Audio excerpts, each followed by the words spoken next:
Fala galera, essa é a nossa primeira aula do módulo 2 do curso Doutrina de Umbanda. Nessa aula a gente vai falar um pouquinho sobre os orixás. Pessoal, aproveitando esse gancho, vocês viram a nova introdução desse módulo, espero que vocês gostem. Aquelas ali são algumas lendas representando os principais orixás da nossa cultura. Eu coloquei para que vocês visualizem. É claro que tudo aquilo ali é um arquétipo. Quando a gente fala, por exemplo, de Ogum, vocês percebam o guerreiro, né, massacrando, aquilo ali é uma metáfora, tá? Ogum, ele é todo tipo de atrito, ele é todo tipo de guerra. Então, não só a guerra física. A gente vai visualizar isso na aula de Ogum, mas quando você levanta de manhã, sabe aquela coisa, eu tenho que trabalhar, e você levanta? É a energia de Ogum. Oxum seduzindo na cachoeira, ao mesmo tempo que nós temos, por exemplo, Xangô no alto da pedreira, são todas as imagens representando aí. Vai aparecer de novo no final do vídeo, então prestem bastante atenção nessas representações arquétipicas dos orixás. E a gente vai aprender tanto esses orixás, como vários outros que não apareceram no vídeo de introdução. Mas, começando, o que é orixá? Orixá significa rei da cabeça. Orixá na Umbanda, que é o nosso foco, é diferente de orixá no Candomblé. Orixá no Candomblé são ancestrais divinizados. São pessoas muito próximas àquela coisa dos santos cristãos. Pessoas que se mostraram expoentes em alguma característica e se tornaram divinos. Para nós da Umbanda, orixás são forças da natureza, são energias. São essências. Elas não são pessoas. Ogum não é uma pessoa, Oxum não é uma pessoa, Exu não é uma pessoa. Os orixás, eles são frequências, eles são cores, eles são sentimentos, eles são locais, eles são energias. E essas energias se materializam em vários planos. Vou pegar, por exemplo, Oxum. Oxum como cristal é o quartzo rosa, como cor é o rosa, como sentimento é o amor, como local é a cachoeira, como sensação é o prazer. Tudo isso é domínio de Oxum. É uma energia. E é por isso que nós utilizamos esses elementos para representar, para cultuar Oxum. Porque ela está em todas essas características, ela está em todos esses pequenos aspectos. É bastante interessante quando a gente faz essa abordagem, porque as pessoas têm uma ideia muito equivocada do que seriam os orixás. Os orixás, eles são essas frequências, essas energias, todo esse dom, essa força natural que está em todas as coisas. Todos os orixás estão aqui, todos os orixás estão aí. A gente só tem que ter olhos para poder identificar. E essas frequências recebem na Umbanda esses nomes. Mas, por exemplo, quando um evangélico pede justiça a Deus, ele está trabalhando com a energia de Xangô.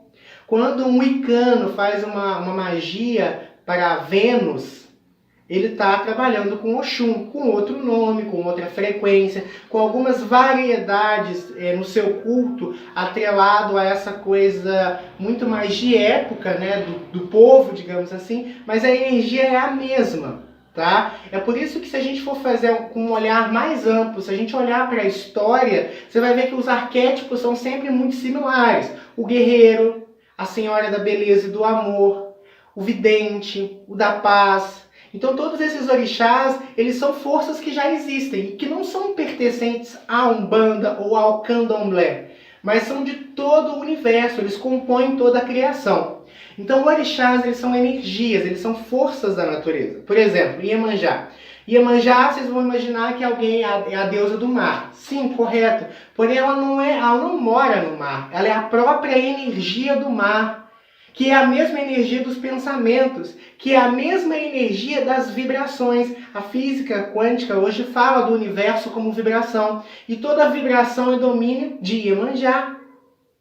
Entendem essa característica? Então, Iemanjá é muito mais do que uma sereia que mora no mar, muito mais do que a deusa do mar. Ela é a própria energia que compõe o mar. O axé dela, axé é a palavra que nós usamos para energia, para força. É muito parecido com o prana, com o ki, com o chi.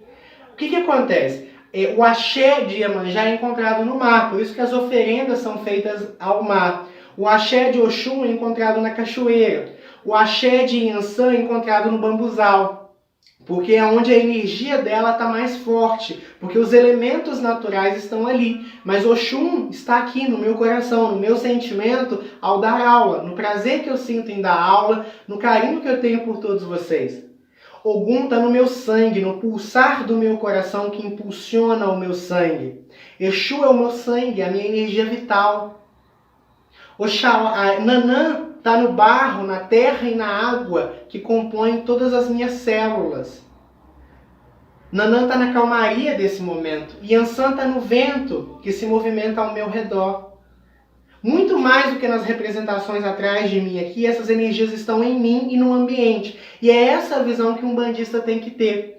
Orixás, eles têm uma característica que muitos umbandistas se perdem, que é o culto a todas as coisas. Você tem que ver e enxergar e interpretar Deus em toda a sua extensão.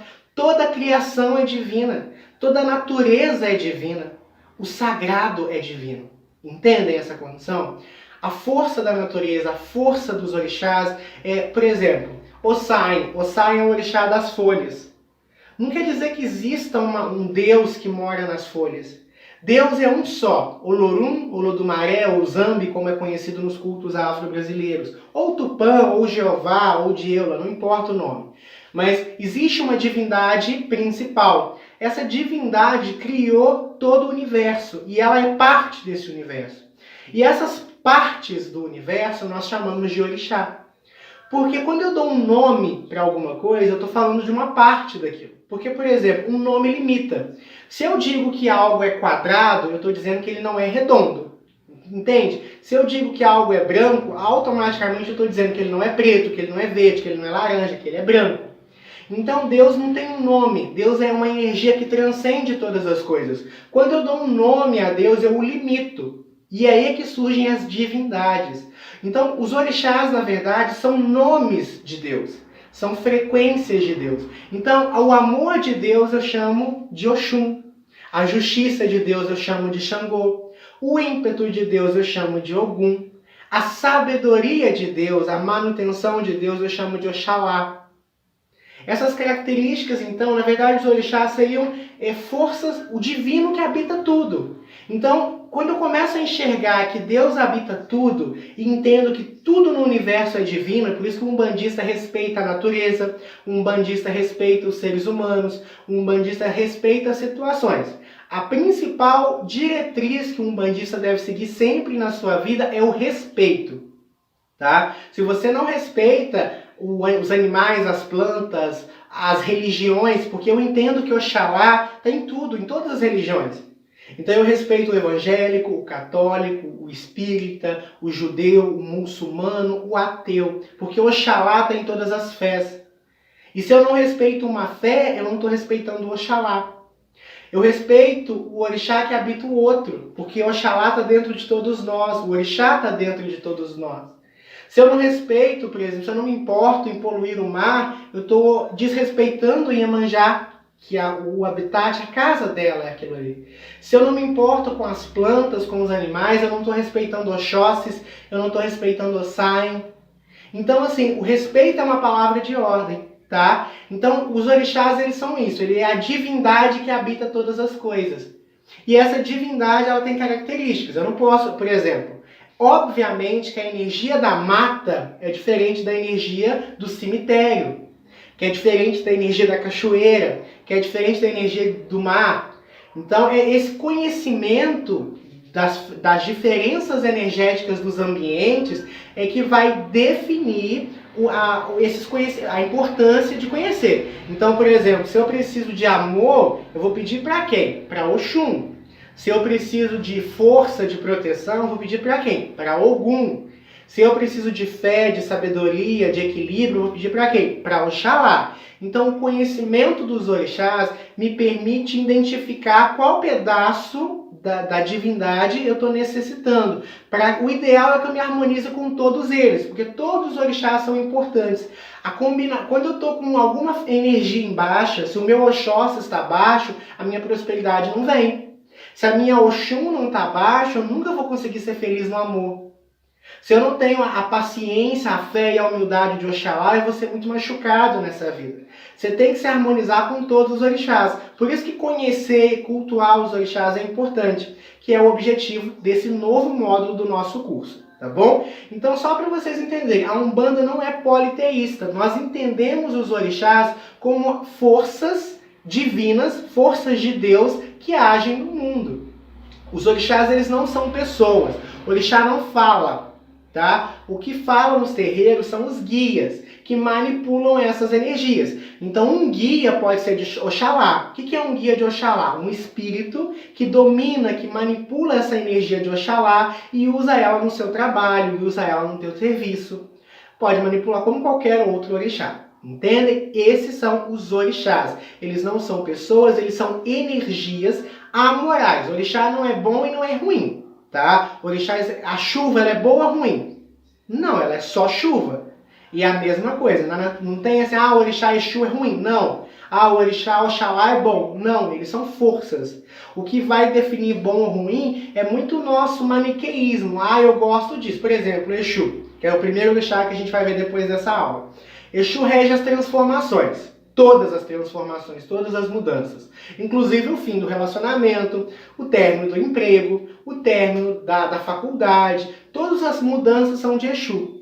Mas ele não é bom ou ruim. É você, como uma pessoa, que pode achar bom uma mudança ou ruim. Entende? Então é muito importante que vocês expandam essa percepção a respeito dos orixás. Porque é isso que eles são, tá? Forças da natureza, o divino que habita todas as coisas.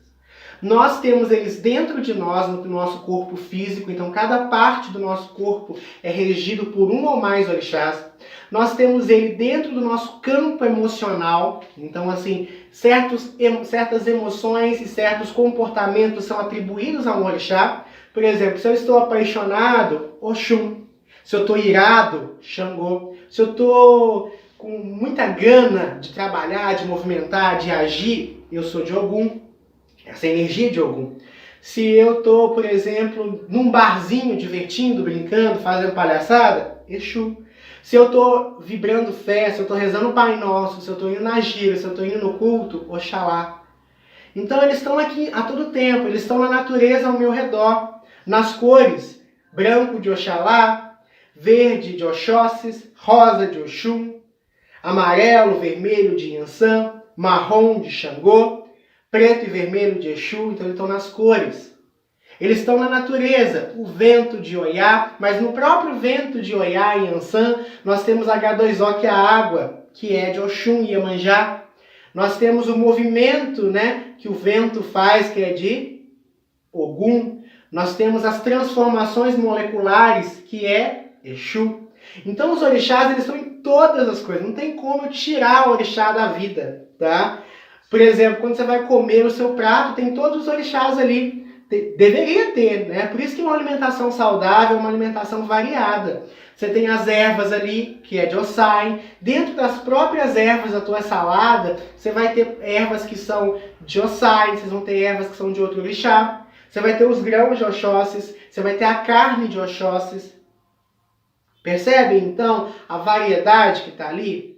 A todo tempo você toca os orixás. E o umbandista, é por isso que ele ama e louva todas as coisas. Porque ele entende que o divino habita todas as coisas. E esses são os orixás.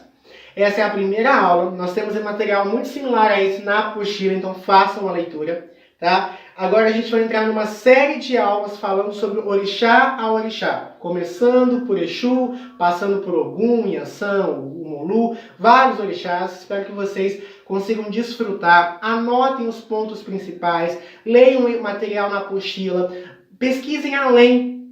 O fato de vocês estarem fazendo o meu curso aqui do Centro de Estudos Espiritualidade Livre não os impede, por exemplo, de pesquisar em outros locais. Tá? Isso é muito importante. Ver outras visões, ter mais conhecimento. Gente, é um conhecimento que nunca se esgota. Eu estou na Umbanda há 7 anos. E ainda, pelo menos assim, no momento que eu gravo esse vídeo, tá? Tem 7 anos. Mas assim, o que acontece? não esgota. Até hoje eu estudo, até hoje eu compro livros, até hoje eu aprendo. Então, assim, eu não sou o Senhor da verdade, eu quero que vocês entendam isso. Que a proposta do nosso curso, inclusive, é trazer bases e não limites. Qual que é a grande diferença? A base, ela te dá um chão. Você pisa sobre ela e vai viver. Se o meu conhecimento fica aqui, eu não te deixo, eu te impeço de crescer. E eu nunca vou estar aqui. Eu sempre vou estar aos seus pés. O meu conhecimento é para que vocês possam crescer a partir dele. Essa é a grande proposta do nosso curso para vocês. Eu espero do fundo do meu coração que vocês estejam gostando. Contem comigo para o decorrer da sua caminhada e a gente se vê na próxima aula.